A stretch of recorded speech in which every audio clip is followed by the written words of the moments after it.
Hello everyone. So we are going to proceed further with practical on disease of CNS and eye.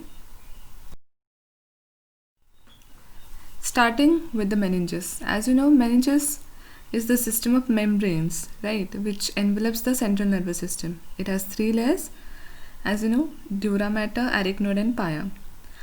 The subarachnoid space is the one which is present between the arachnoid and pia mater, which is filled with the cerebrospinal fluid.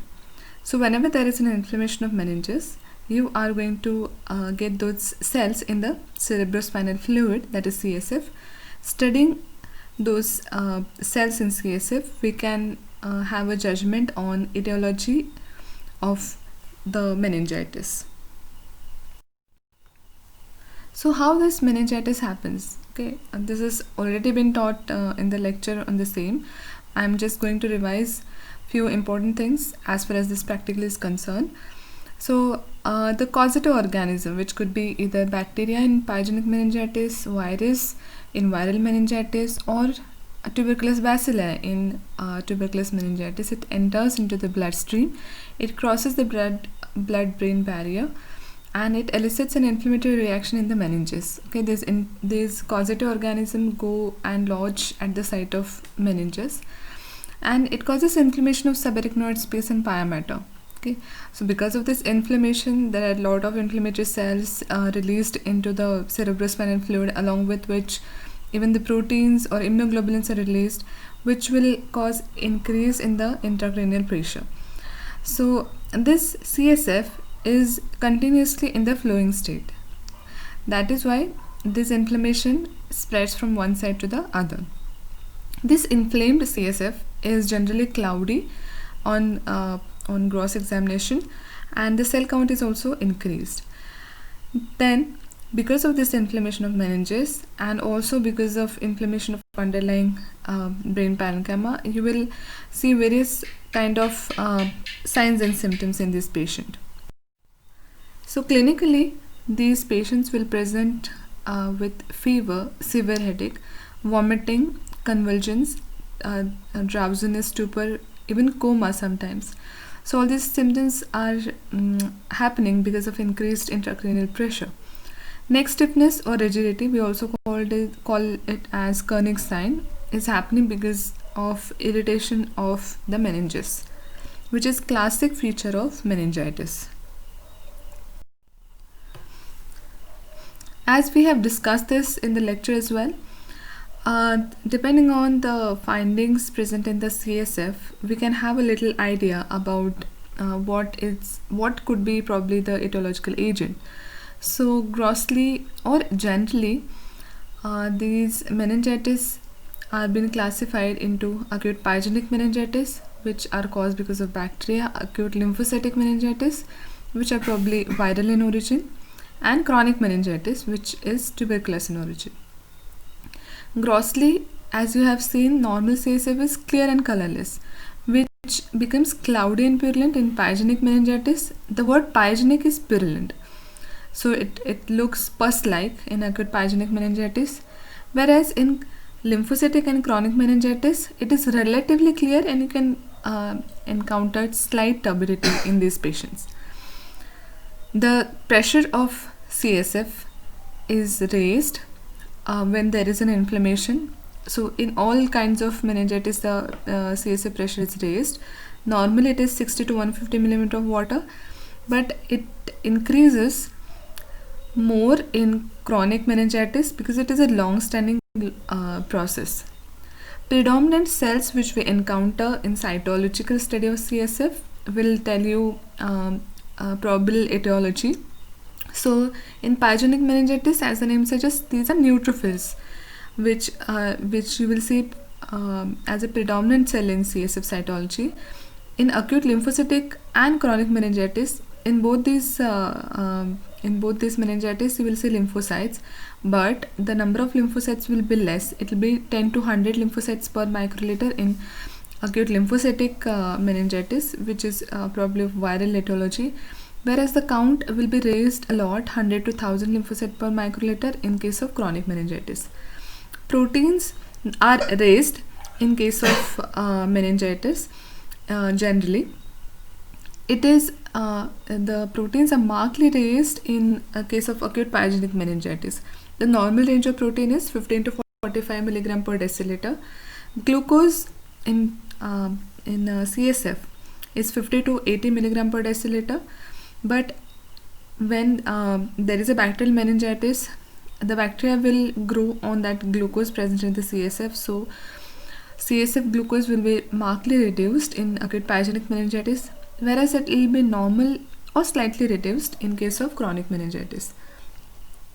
To further work on the etiology, you can do some special stains like Gram stain. Gram stain will show you the causative bacteria.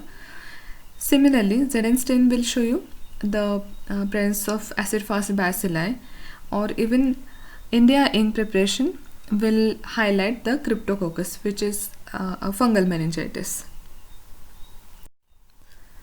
This is the gross specimen of brain, where you can see the brain is covered with meninges. The normal lucency of meninges has gone, and it is covered with exudate. The exudate is present on the convex edges of brain, and on the left hand side you can see base of brain, where it has the exudate has been settled. Microscopically, here you can see the brain parenchyma. On the right hand side are the meninges. The meninges are showing inflammatory cell infiltrate. The blue dots which you can see are the inflammatory cells. Also you can see 2 blood vessels. So here, this is how a slide of meningitis would look like. Underlying brain parenchyma would show a little bit of inflammation depending on the severity of meningitis. So here is the high power picture of the same. On the upper side you can see a brain parenchyma which is covered with meninges, and it is showing a lot of inflammatory cells. There is one blood vessel which is visible over there.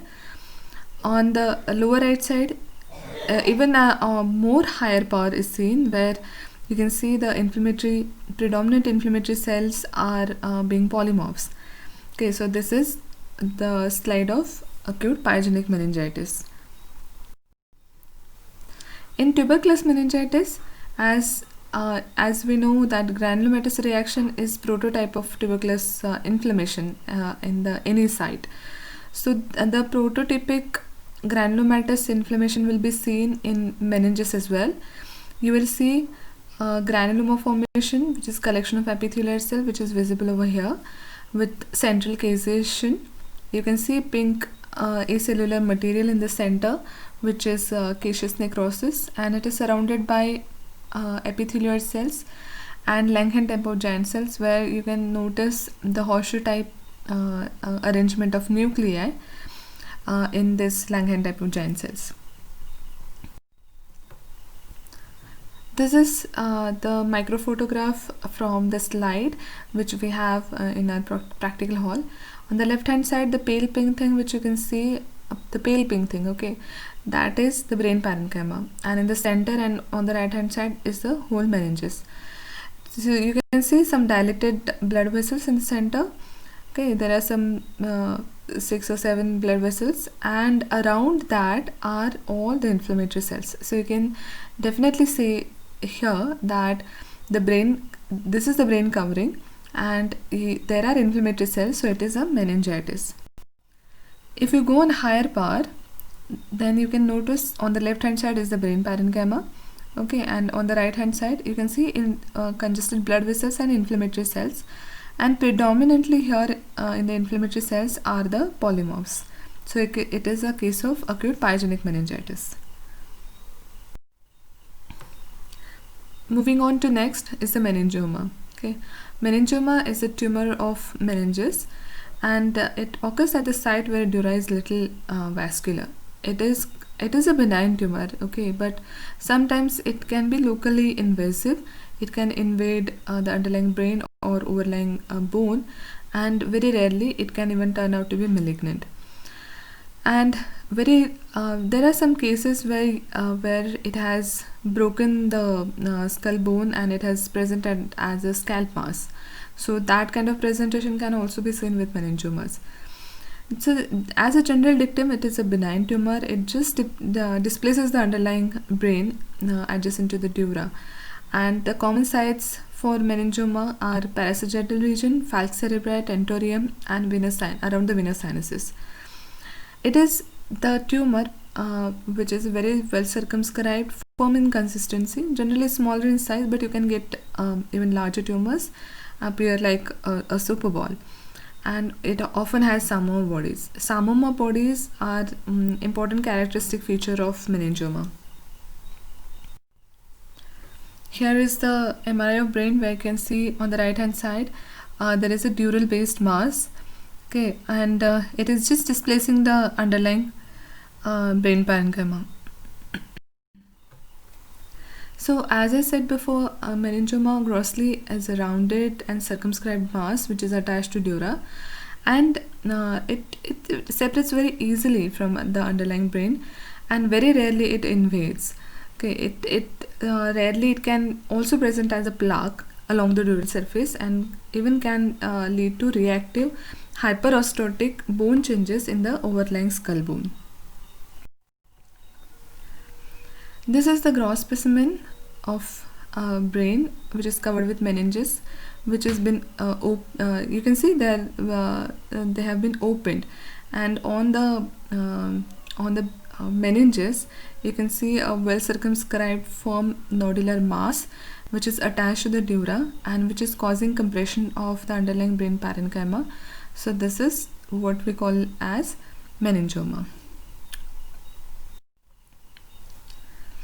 On microscopic examination, the tumor meningioma is composed of meningothelial cells which are arranged in syncytial pattern. So what is syncytial pattern? It is a sheet-like arrangement of cells. Okay, here you cannot identify cell membranes of individual cell. They are present like a sheet, and they form whorls. So there is syncytial arrangement with whirling pattern. This is very characteristic of the meningioma. So here you can see on the left hand side the lower part of the tumor, where you can see the whirling pattern or syncytium of the meningothelial cells. On higher power you can notice the same, and the cells have vesicular nuclei and inconspicuous nucleoli, and they are forming rounded whorls. You can even notice Samoma bodies in this tumor. So here in the lower power picture you can see bluish concentric basophilic concretion of calcium which are called as Samoma bodies. What other tumors present with Samoma bodies? If you remember some tumors, yes, from ovary, these are papillary serous cystadenocarcinoma. Then from thyroid, it is papillary carcinoma of thyroid. Okay. This is the microphotograph from the slide which we have in our practical hall. Here you can see similar picture which I have shown you before. There is a syncytial arrangement, and you can see whorls of cells of meningothelial cells and Samoma bodies in between. On higher power you can nicely appreciate the whorls, and there is a Samoma body, the basophilic concentric material. So this is meningioma. Moving on to nerve sheath tumors. Important nerve sheath tumors are neurofibroma, schwannoma, which are benign ones, and malignant peripheral nerve sheath tumor or MPNST is the malignant tumor. So in this practical we are going to discuss about neurofibroma and schwannoma. So neurofibroma is a solitary fusiform or ill-circumscribed tumor. Remember, this tumor is ill-circumscribed. It is not encapsulated, which microscopically will show you bundles and fascicles of delicate spindle cells have wavy nucleus. So ill-circumscription on gross is important. Wavy nuclei on the microscopy are important. They are set in a loose myxoid stroma, and on IHC they will be EMA and S100 positive. And because they are not very circumscribed tumors, they may recur after excision. Grossly, these tumors are not encapsulated, right? And they have a gelatinous appearance because the stroma is myxoid. On gross examination, they will be more softer and gelatinous. Okay, that doesn't happen with schwannoma. So that is the difference. These neurofibromas, when they are small and superficial, they present as a nodular mass, whereas deeper tumors, they may cause tortuous enlargement of peripheral nerves, like a tumor root. Plexiform neurofibroma is the term where the neurofibroma is present in a plexiform pattern. It is a grossly visible large mass with and you can feel it like a bag of worm. Okay, the typical bag of worm appearance is seen with a plexiform neurofibroma. So here in these pictures, you can see the cut section of neurofibroma, which is more gelatinous or myxoid in appearance. It can also show you nodular kind of appearance, and in the lower picture, you can see plexiform neurofibroma. And you can imagine that if you feel that plexiform neuroma, you can feel like you're feeling a bag of worms. Microscopically, the neurofibroma will be present here in this picture. It is present in the dermis. It is a superficial kind of neurofibroma. You cannot see any capsule. The blue thing which you can see on the top is the epidermis, and the dermis there is a tumor. On higher power, if you see, then you can see that there are spindle cells which may be present in the fascicles, and they are set in a myxoid stroma. So you can see the nuclei very nicely, the blue colored nuclei. These cells are spindled in shape, and characteristically these tumor cells are wavy. They have a wavy nucleus, and we also describe them as buccal nuclei. Okay. So this is a microphotograph from the slide which we have in our practical hall. As I said, the tumor is not circumscribed. You can see fat vacuoles, and tumor is infiltrating into the fat vacuole. As you know, infiltration is a characteristic of malignant tumor, but sometimes some benign tumors can show you infiltration. So this tumor is not encapsulated. That is why it is going and infiltrating the adjacent fatty tissue. Resection of such tumors is difficult. That is why recurrence in neurofibroma is very common. Okay, so if you see gently, the tumor cells are spindle in shape, and they are present in the fascicles, and in between the spindle shaped tumor cells is the myxoid stroma. You can see some blood vessels here and there. On higher power, you can see that the spindle shaped cells which are set in a myxoid stroma are showing wavy appearance. Okay, wavy buckled appearance of the nucleus, which is a characteristic of neurofibroma. Here nicely you can appreciate the wavy nuclei in the center. So it is buccal nuclei. Moving on to schwannoma.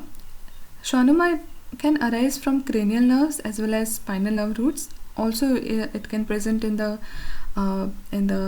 peripheral region and in various organs. The prototype of schwannoma, as you have studied in the lecture as well, is acoustic neuroma, which is present in the internal auditory canal, and it presents as a tumor attached to the 8th nerve. Spinal schwannomas can present as intradural extramedullary tumors, and in peripheral region it can present as a solitary nodule attached to a nerve and like an eccentric mass, or it can arise from any motor, sensory or autonomic nerve in any organ. Okay. You can see multiple tumors in von Recklinghausen disease. Grossly, this tumor is encapsulated as against the neurofibroma, which is unencapsulated. It can be solid or cystic tumor producing eccentric enlargement of nerve. Microscopically, characteristically, it has compact antennae A area and loose antennae B areas, and verrucate bodies are the characteristic of schwannomas. You can see some degenerative changes like hemorrhage and presence of hemocentrophages, lipophages, cystic changes, and hyalinized vessels in schwannoma. And IHC will show you positivity for S100 protein. So this is the typical microscopic picture of schwannoma, where you can see there are two types of areas: cellular antennae A areas and hypocellular antennae B areas. So in antennae A areas, there are typical verrucate bodies which are present. Okay, what are verrucate bodies? There are rounded structures, and these are formed because of arrangement of cells. Okay, the cells are arranged in a palisaded manner around the central eosinophilic material. And this whole thing, this whole structure is called as verrucate bodies. In Antony B areas, the cells are again spindle shaped, but they are placed away from each other, and they have a lot of myxoid stroma in between the tumor cells. That is why they look hypocellular. This is a micro photograph from the slide which we have in our practical hall. Here you can see there are two types of areas. The more pink appearing rounded things which you can see in between are the cellular Antony A areas, and in the background you can see hypocellular Antony B areas. So in Antony A areas we are going to look for the verrucate bodies, right? So here you can see the verrucate body. So exactly look into the center of the field. There is an eosinophilic material around which the nuclei of the tumor cells are arranged in a palisaded manner. So this whole thing is called as verrucate body. And this is from the hypocellular area, that is Antony B areas, in which the spindle cells are spaced away from each other, and there is a presence of loose myxoid stroma in between. And this area is hypocellular. Moving on to retinoblastoma, as you know, it is the commonest ocular tumor in children, and it generally presents around the age of 3 years. Okay, it may be congenital. Okay, and about 40% cases are familial, 60% are sporadic. It is transmitted as autosomal dominant trait by RB gene, which is located on chromosome number 13. What is the other tumor which is transmitted with RB gene? RB stand for retinoblastoma. So what is the other tumor? Yes, it is osteogenic sarcoma. Retinoblastoma can present as endophytic or exophytic mass, and this familial retinoblastomas, which happens in about 40% of the cases, can be bi or trilateral, and they are at risk of developing second primary, particularly osteosarcoma, because it is transmitted with the same gene. These children, they commonly present with leukocoria.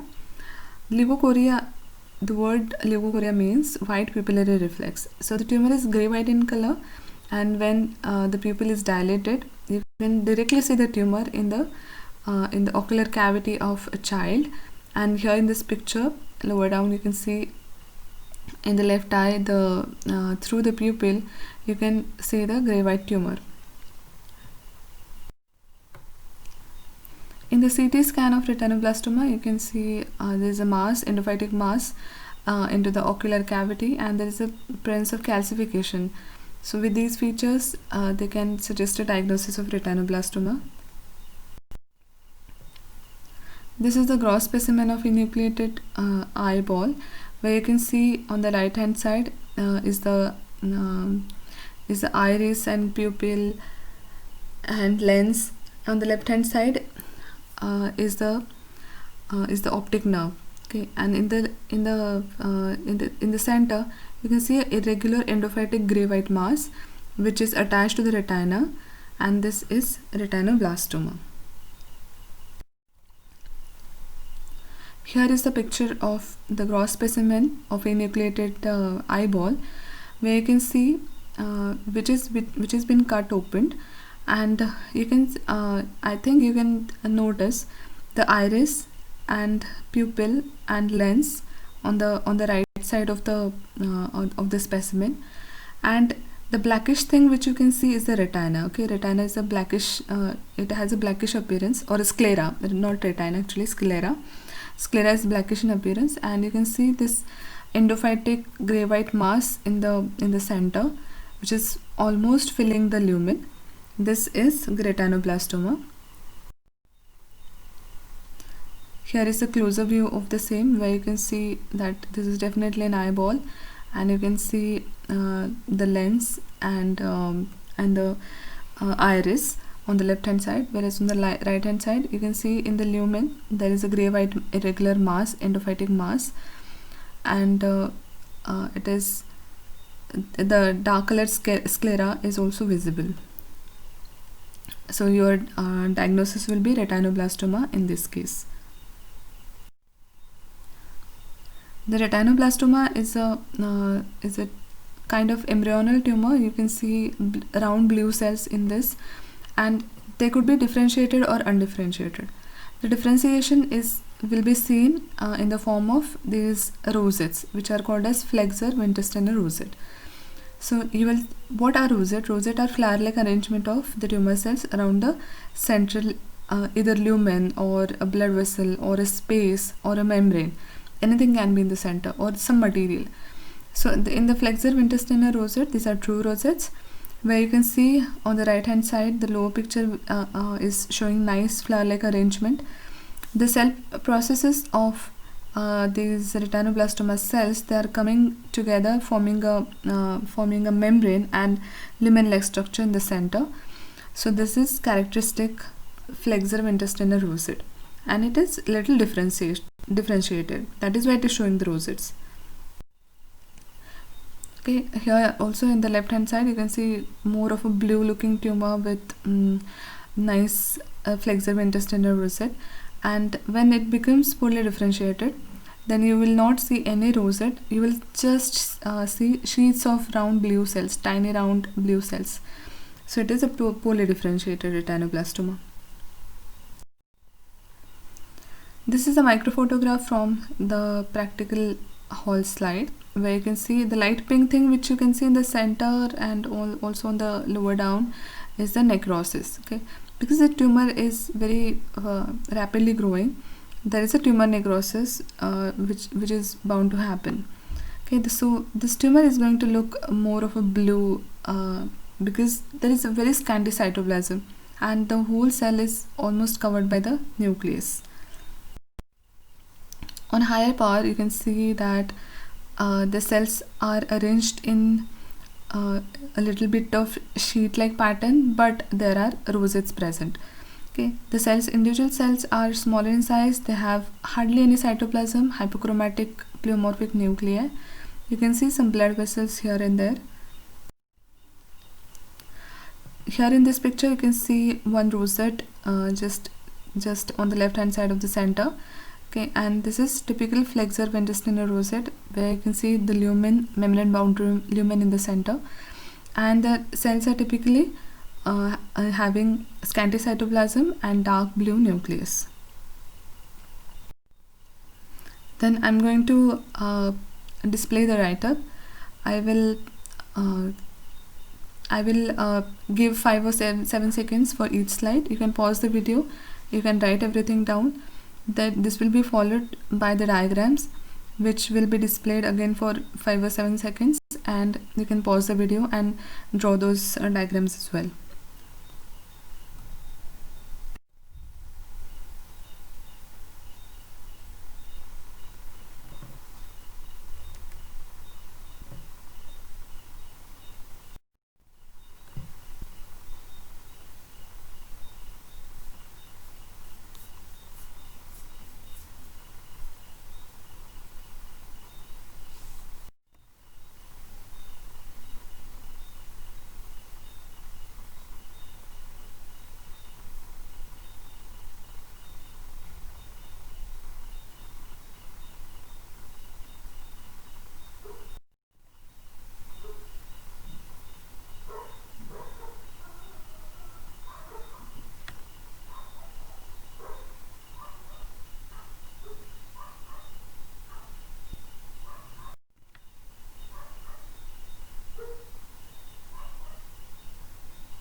Thank you so much.